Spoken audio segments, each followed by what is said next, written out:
just looking at these stats, and it's bringing me back in time. Sorry, I just have to hit it again. Week 10 against Philadelphia, Cooper Rush 45 yards passing.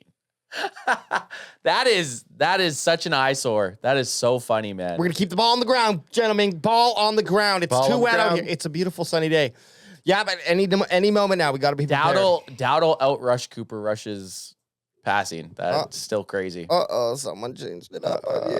Look at this, guys. These power rankings. This is the first time we've seen something close. Yeah, this is. Oh, well, look at until offense. Okay. Offense. Oh my God. Yeah. Yeah. So you got power rank for the Bengals and the Cowboys. The Bengals overall 17th, Cowboys 19th. This, I think, is the closest power or the closest overall rank we've seen in a while. Power rank defense, Bengals with a very bad 30th. Cowboys stepping up with 12th, top 15. Getting back to Ron Bland, getting back Micah Parsons, possibly having DeMarcus Lawrence and Trevon Diggs this week is also going to help. And then it goes to the power rank offense, where you're at the exact opposite end of the spectrum with the Bengals first overall and the Cowboys 32nd. 32nd overall the offense, the Dallas Cowboys, guys. And it feels like it. It does. Watching them does feel like that, because you got to think back to the last couple games. Overshown scores a touchdown, right?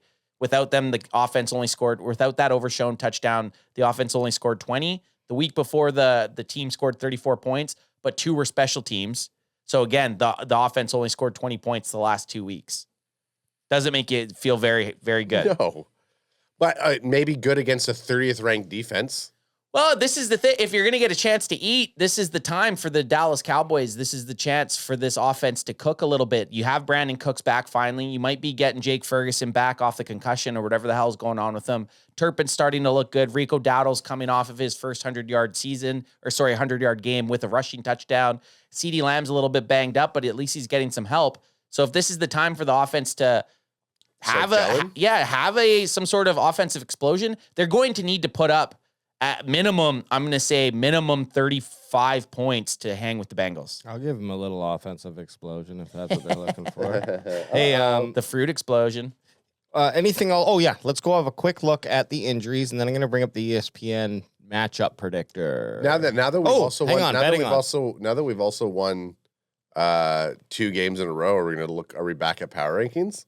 Are we going to get back on power rankings? We might have to.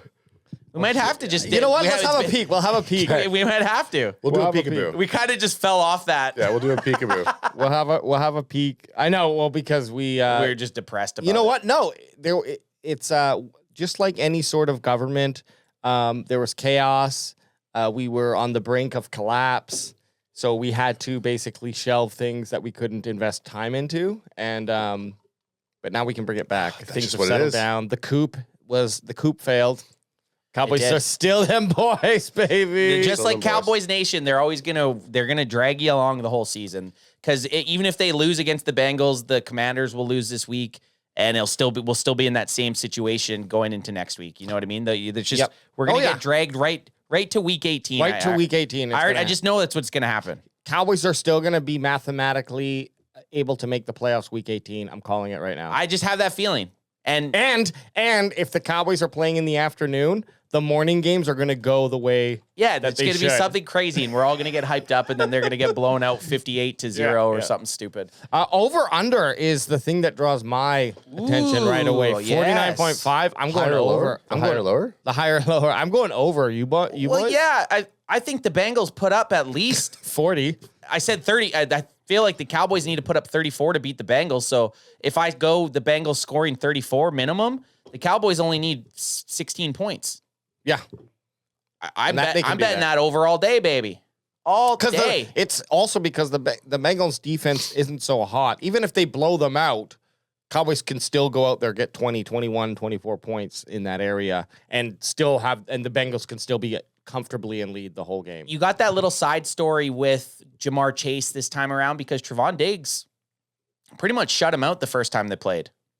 Before that game in 2022, Trevon Diggs or Jamar Chase was talking a little bit and then Trevon Diggs came out and put him, basically, I think he had like 2 catches. Strapped him. Strapped. You're going to get that little bit of extra motivation from Jamar Chase. You're seeing a little bit of that in the articles already. Well, that's a nice little segue because, as you mentioned, okay, maybe Diggs is going to lock down Chase. Do we have any other cornerbacks who are going to be able to be playing to lock down the other wide receivers? Because we ended up with a poop ton we have had a poop ton of cornerback injuries over the last couple weeks here. Yeah, the Cowboys worked out the ex-Miami Dolphins, Xavier Howard, I want to say. Xavier Howard. Today. Okay. So really? Yeah, he was their captain in Miami. Like he was a good player. I'm surprised when I saw that. I was like, he's not on a team. That's kind of strange. He might be a little weathered, but sometimes you bring in that salty sea biscuit and just goes nice. Sea biscuit him up. Bring the salty sea biscuit in, slap some mayonnaise on it, and there you go. You got a little tasty treat. So these are the questionables. We got Smith, Martin, Wanway, but I think he's out, right? Thomas? Well, Thomas won't be playing today. And Ferguson with the concussion. Thomas is questionable. That's pretty crazy to think. Guys, Guys, was it Thomas that had the high ankle sprain? Yeah, I think he might have just not. I thought it was meniscus. No, that was sorry. No, just he might not be officially moved to that. Right. That yet. But for all that we've read, it was a long-term injury, at least an injury reserve. But right? that's not everybody. Where's Butler? Butler's gone. He's on. Anyone who is Butler, gone. I think. Well, I guess you're showing the reason they're showing Dak. Yeah. Well, I don't know why. Which is why. strange. That's injury reserve. Is that what IRR is? Look, I'm gonna torso. Jeez, that can't be good. But I think Martin's just old man. But dare I say that I kind of want to see Brock Hoffman in there, you want to see him playing? I want to see Brock Hoffman play again. Oh, yeah. So do I. I thought you want to see him on the IR list. No, I would love for... I want B-Hoff to get but Zach Martin's questionable, but I'm like, maybe I don't really want to see him in the lineup just to see if we have something going with Brock Hoffman. Absolutely. There is a point in your life, and Zach Martin has not played that well this season, and Brock Hoffman's kind of brought a little bit of grit. Yep. Right, like right now, the offensive line that you had going against the Giants, the offensive line that you had going against the Commanders, I think you have to roll with them another week. They're Coop Rushes boys. Brent Packer guy says Cowboys CanFan IRR is return designation. Nah, that's a lie. That's injured reserve. Injured reserve. Are we going to look at the Bengals? Well, you're giving me some nasty Hoffman? Yeah, this is just let's get it. This has been circulating, and I figure, let me just... No time like the Prezi. Just the effort. There he is. Brock. Get the f*** off me, man! I like that one. Ooh!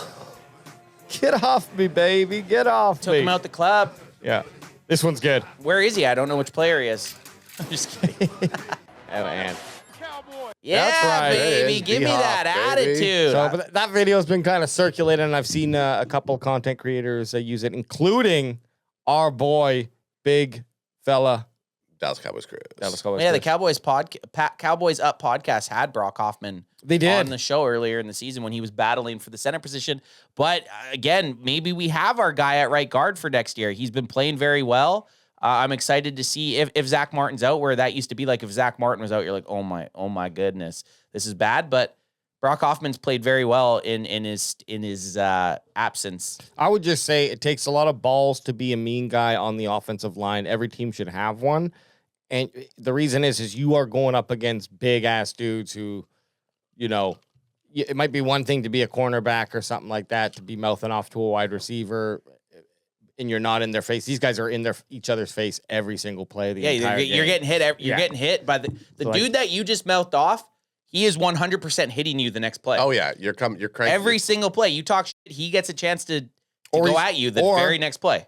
Or you say something to him in the first quarter, and he's waiting until the fourth when the fumble happens, and now he gets a chance to just block blindside block you. You've been booshed, baby. That's a boost block. That's a booshin' right there. Toss me one, son. Hell yeah, son.